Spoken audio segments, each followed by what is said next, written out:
da compreensão cristã, né? Eu gosto bastante da Bíblia, eu gosto dessa visão de mundo também. Por exemplo, no Antigo Testamento, o povo judeu ele tinha os 10 mandamentos. E os 10 mandamentos, inevitavelmente, eram muito difíceis de serem cumpridos. Então, o povo hebreu ele era fadado ao pecado. Aquele que diz que nunca pecou é mentiroso. Por quê? Pô, cumprir lá os 10 mandamentos, cara, era pedreira, né? Não matar, não roubar, não desejar a mulher do próximo, nem em pensamento. Se você desejou a mulher do próximo, o homem da próxima, em pensamento você já estava em pecado. Então, era impossível seguir as normas. E quando surge Cristo, que eu acho que é um dos maiores psicólogos que já pisou sobre a Terra, ele falou o seguinte, cara, olha só, essa parada aí dos mandamentos, velho, vamos escrever uma nova história a partir daqui, tá ligado? Esse negócio de ficar lá cumprindo os 10 mandamentos é roubada, porque eu vejo que a galera fica tentando e não consegue, daí se sente culpado, se sente culpada, e isso leva mais a mais o comportamento que eles tentaram não manifestar, então, enfim, não está dando certo, vamos tentar uma parada nova. E daí ele vai dizer que, sobretudo, ou ele traz um novo mandamento, que é amar o próximo como a ti mesmo, tá ligado? Que essa perspectiva não venha necessariamente de uma norma, mas ela seja norteada por um elemento ou outro, que nesse caso, no caso do cristianismo, seria o Espírito, tá ligado? Dentro da nossa perspectiva aqui, trazendo essa compreensão para uma compreensão mais psicológica, seria esses elementos promíscuos, proscritos do nosso inconsciente, elementos que a gente não quer entrar em contato, nós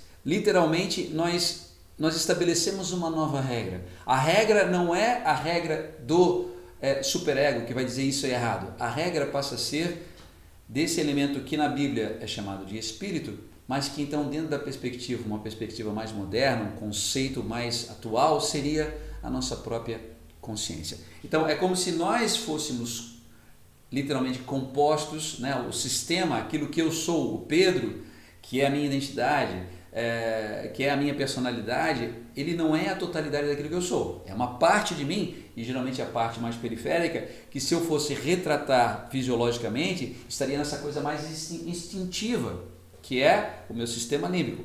Entretanto, isso não corresponde à totalidade daquilo que eu sou. Existe um outro elemento, além da minha personalidade, além da minha identidade, que está no centro do sistema, que é a minha consciência, que na linguagem cristã poderia chamar então de espírito, mas que no centro daquilo que eu sou, essa consciência, ela permite, quando eu entro mais em contato com isso, reconhecer, não só ter um outro comportamento, mas reconhecer, então, em primeiro lugar, a parte periférica, reconhecer os limites, e nesse reconhecimento, e principalmente na aceitação dessas partes em mim, eu, por assim dizer, eu retiro o poder dessas partes, porque quanto mais negligenciadas são essas partes, mais poder elas têm, porque menos consciência está envolta nesse processo. Mas quanto mais eu projeto a minha consciência, eu reconheço,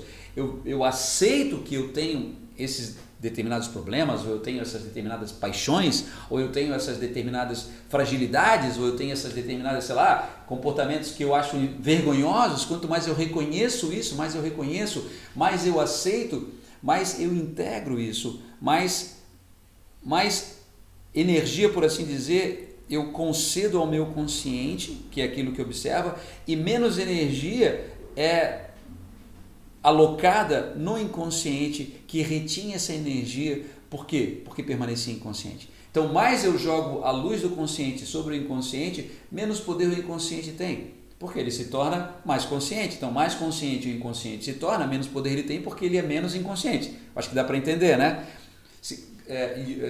Einstein, uma vez, ele estava na aula, na sala de aula tal, e o professor estava falando sobre a escuridão, estava falando sobre, estava falando sobre a escuridão. E daí ele definiu lá a escuridão, não foi bem exatamente assim, mas Albert Einstein, ele vai dizer que a escuridão propriamente não pode ser definida, que na verdade a escuridão nada mais é do que a ausência de luz. Então, na ausência de consciência, eu tenho o inconsciente. Mas quando eu projeto o meu consciente sobre o inconsciente ele diminuir. Essa é, sem dúvida, a principal estratégia.